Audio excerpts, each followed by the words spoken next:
Hey guys, welcome back. So in the world of bipods, it's pretty difficult and pretty easily to get weighed down with what bipod do you choose. Harris bipod, Atlas bipod. Atlas bipods sure are expensive, $200 at the entry point. I understand. Enter in the third contender. That's even more expensive than an Atlas bipod. But when it comes to get what you pay for, that is the case with this bipod. Here we have 3 bipods, 2 Atlas and 1 Accu-Tac Bipod. The Accu-Tac Bipod, I was very hesitant about. It looks bulky, it looks quite crazy as compared to these sleek running Atlas bipods. I mean, those things look smooth. These are the CAL Bipod here. As you can see, it's a little bit widened. It does have the slot in the leg, so it doesn't rotate like the V8. This is the PSR, same as the V8 effectively, except it's got a slot chambered in the sleeve. I sang their praises very seriously and religiously, but for good reason. They are fantastic bipods, they really are. They're sleek, lightweight. I honestly love these things. I'll probably never get rid of the ones I do currently have. However, I want to talk to you all about this guy, the Accu-Tac. It's made in America. Unfreaking real. This bipod is one of the most stable bipods I've ever ran. We were running all these on this rifle here, 16.5 inch 308 Remington 700 Macmillan stock, very nice shooting rifle. We were running the Accu-Tac and I ran the CAL bipod, which again, very similar to the PSR. The only difference being the width, and to adjust your cant left and right is this knob here, whereas this one's got this big wing nut to hit, and then you can rotate accordingly. So very nice, very nice. I love that design. It's very easy to grab. Go to the left, rotate, pull it to the, or go to the right. You can rotate it, pull it to the left, locks it in.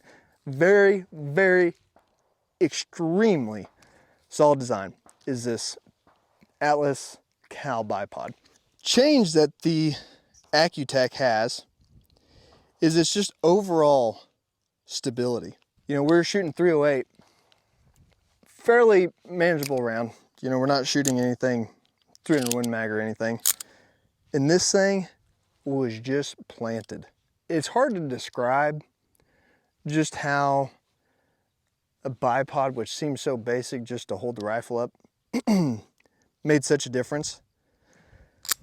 But what I can tell you is if you are looking between an Accu-Tac and a Atlas CAL Bipod, and you can afford the Accu-Tac, it's in your budget, in your price range, purchase this one and you will not be disappointed.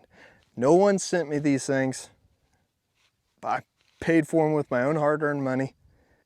But if I could only choose one, it would be this guy every single day of the week.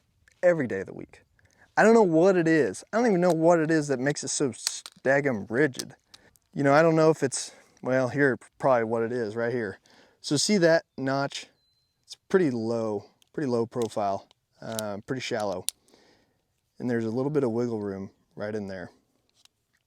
This guy, it's got these huge honking things, as you can see, notches. I mean, 1/4 inch deep notch. But it also has spring tension,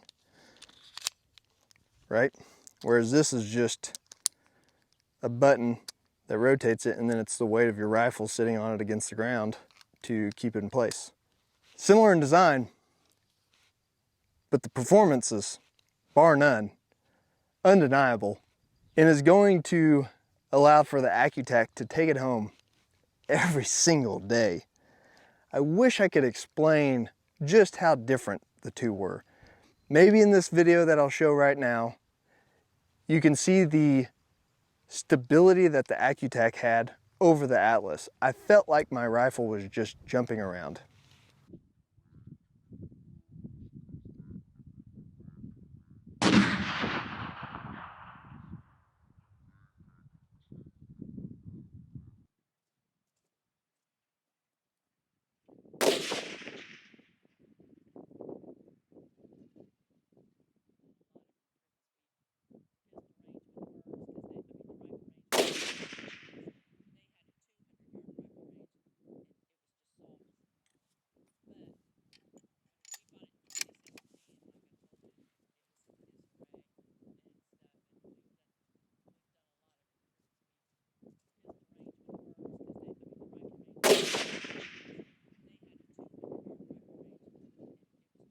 Again, maybe this isn't in your budget. These things are extremely expensive, but you get what you pay for. You really do.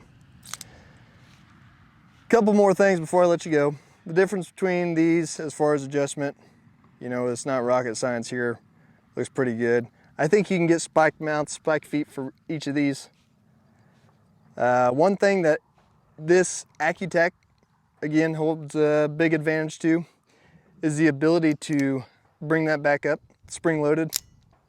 That simple. This one you gotta kind of fumble around, grab this and slide it back up. It's pretty simple, but you know, as far as deployment goes, deployment and bringing back into spot, Accu-Tac really takes it. I don't even know why I'm doing this. Guys, if you were gonna buy an Atlas bipod and you can afford to buy an Accu-Tac, buy the dang Accu-Tac. Like I said, I thought the Atlas was king of the hill, and it's got a place. It does have a place. So does Harris. I've got a Harris bipod. I love it. Harris is a great bipod. But if you're trying to get the most stable doggone thing and still have, you know, functionality to be able to put it in a gun bag and a truck and all that jazz, unlike the big, you know, huge bipods, this is it right here. Whew. Now with that said, I don't know if my pocketbook will ever afford me the luxury of having another one, but for right now, this one is more than enough for what I need it for. Now, I will say one thing that I wish they would have done differently is to lock this into place. Now it's locked. It's pretty far up there. I wish they would have been able to lock it like right here, just so you can unlock it, lock it. This, you got to really, you know, push it up, and it's kind of hard to fumble around. Almost like a quick cantilever lock would have been nice, but nevertheless, I'm not the designers of these things. Someone far smarter than me is, but at the end of the day, you really can't go wrong. Like I said, Harris, Atlas, whatever. Don't buy a mag pole. Don't waste your time with that. Atlas, Harris, or Accu-Tac. But if you want the best from realistic pricing, you know, if you're gonna look at buying one of these, go with that. I'm just rambling, guys. Thanks for watching. If you got any questions or share your thoughts about what bipod you like, what bipods you don't like, I'd love to hear it, because if you got a bipod that I haven't seen or talked about, I'd love to try it. Maybe it's gonna be better than all these, but till then, guys, thanks for watching.